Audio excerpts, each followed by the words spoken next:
I seriously don't get this. I just lost my Pro on CapCut thinking it was fine and I still had a lot of stuff I could use. But I was wrong? I now need Pro for text-to-speech?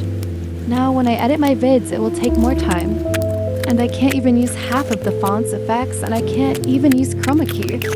I mean, I can, but I can't export the vid. This is making me frustrated. Please make chroma key, text-to-speech, and half of fonts and effects free. Unway Sakura out.